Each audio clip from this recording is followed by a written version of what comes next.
Hola, soy Alba Mayo, desarrollador de videojuegos indie. Para mi próximo juego quiero hacer una novela visual que sea como un anime de deportes del 3 en raya. Pero, ¿qué tal está el mercado para ese tipo de juegos? Vamos a intentar averiguarlo. Empecemos por las plataformas. ¿En qué plataformas funcionan mejor las novelas visuales? Mi experiencia e intuición me dicen que en PC, pero estaría bien tener datos. Buscando por internet, lo mejor que encontré fue esta encuesta de una cuenta de Twitter de novelas visuales con más de 3000 respuestas. Podemos ver que tanto la plataforma preferida como la más usada es el PC, seguida con bastante margen de móviles y la Nintendo Switch. Yo pensaba hacer el juego principalmente para PC, si es posible con un port directo a móviles y consolas más adelante si todo va bien. Así que de momento, todo bien. Pasemos a las expectativas de ventas. El año pasado hice un vídeo repasando un estudio sobre los géneros que más venden en Steam para juegos indie, que ahora nos vendrá bien porque las novelas visuales están incluidas. En este gráfico podemos ver que las novelas visuales son el segundo género del que más juegos indie salen en Steam, lo cual no es bueno, pero aún así la media de ventas no es tan baja, lo cual sí es bueno. Esto quiere decir que pese a que salen muchísimas novelas visuales, también hay bastante gente comprándolas, así que no es un género que esté totalmente saturado. En este otro gráfico que encontré en un foro de novelas visuales, podemos ver que en 2018 salían 40 novelas visuales al mes en Steam, y ese número tendía hacia arriba, así que hay mucha competencia. Si le echamos un vistazo más cercano a las ventas, podemos ver que de media el top 1% generan algo más de $1 millón. Es decir, que en principio esto es lo máximo a lo que podría aspirar si mi juego fuese mejor que el 99% de las novelas visuales en Steam. Esto es asumiendo que calidad equivale a ventas, que realmente no es así, pero para simplificar y siendo que el marketing lo llevo bien, vamos a fingir que sí. El top 25%, que sería una aspiración más realista, tiene una media de solo $20.000. El 25% inferior tiene una media de $300 y por último la mediana es de unos $3.000. O sea que la mayoría de novelas visuales indie en Steam generan solo $3.000. Y este gráfico no está contando las novelas visuales que tienen menos de 10 reviews, o sea, sé que las que son auténtica basura o un completo fracaso no están bajando la mediana. Con esto podemos concluir que las novelas visuales no son el mercado más prometedor, son más bien nicho y salen muchísimas. Por otro lado, el dinero está más o menos repartido, lo que significa que los consumidores de novelas visuales tienden a comprar varias y no se quedan solo en las más famosas, lo cual reduce la competencia. Si vamos a invertir dinero, no aspirar al top es un suicidio, porque el resultado sería generar unos $3.000. Invertir $20.000 no es una apuesta demasiado arriesgada si confías en que tu juego no va a ser del montón, y tendría sentido subir hasta $100.000 si crees que vas a llegar al top 10, pero ahí ya te la estás jugando mucho. También hay que tener en cuenta que el juego que yo quiero hacer no encaja perfectamente con el género de las novelas visuales,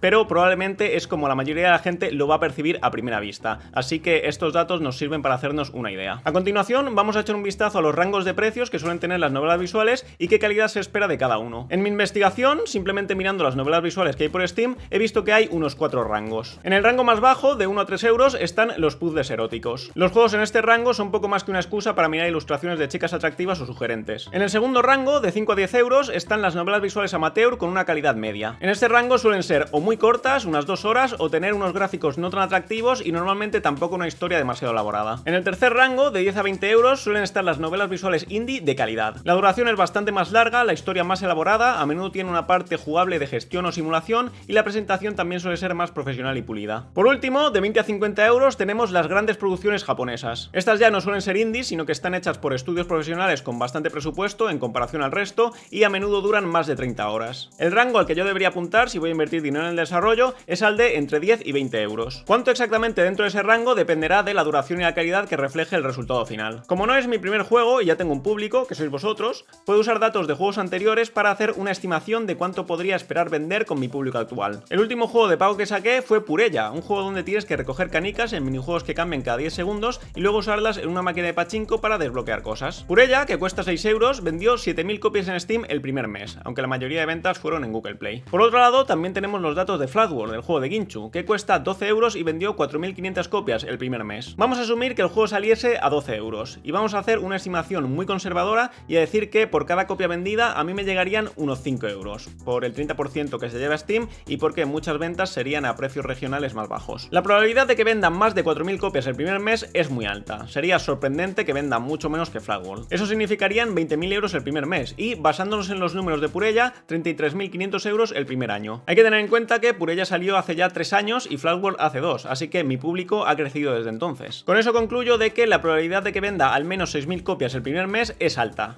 Eso significarían 30.000 euros el primer mes y 50.000 euros el primer año. También hay que tener en cuenta que quiero hacer un juego más grande y profesional que Purella, y que sea más atractivo no solo para mi público, sino también para el público general en Steam. Por eso diría que la probabilidad de vender sobre las 10.000 copias el primer mes es media. Tendría sentido que ocurra, pero tampoco hay ninguna garantía de que no me vaya a quedar por debajo. Eso serían 50.000 euros el primer mes y 83.700 el primer año. Por último, la probabilidad de llegar a vender más de 20.000 copias el primer mes es baja. No es imposible, y desde luego aspiro a que así sea, pero realmente es soñar. Es confiar en que mi juego va a llamar mucho la atención y que va a llegar mucho más lejos que mi público actual. Si queremos ser realistas, no debería contar con que eso va a ocurrir, pero si ocurriese, supondrían 100.000 euros el primer mes y unos 177.000 el primer año. La conclusión que saco de todo esto es que recuperar una inversión de 20.000 euros está prácticamente asegurado. Recuperar una de 50.000 es bastante razonable y por encima de 80.000 me la estaría jugando mucho. Si analizamos las novelas visuales más exitosas, podemos ver algunas características comunes que suelen estar presentes en ellas. En primer lugar, la presentación suele ser de muy alta calidad. Encontrar una novela visual exitosa con gráficos cutres es difícil. En segundo lugar, waifus en la cápsula de Steam, idealmente en poses sugerentes. Y en tercer lugar, que el género de la historia sea o de misterio y horror, o de romance con tintes eróticos, o chill, de llevar un negocio relajado o algo así. ¿Y qué podemos decir sobre el público de las novelas visuales? Según una encuesta de la tienda Manga Gamer, que está bastante enfocada a vender novelas visuales, el 73% de su público es masculino y el 62,5% tiene entre 18 y 24 años. Además, y esto es una observación mía sin datos rigurosos, solo gente que ve anime juega a novelas visuales con estilo anime. Por lo tanto, mi público objetivo serían varones otaku de 18 a 24 años. ¿Significa eso que voy a enfocar mi juego a los gustos de ese público?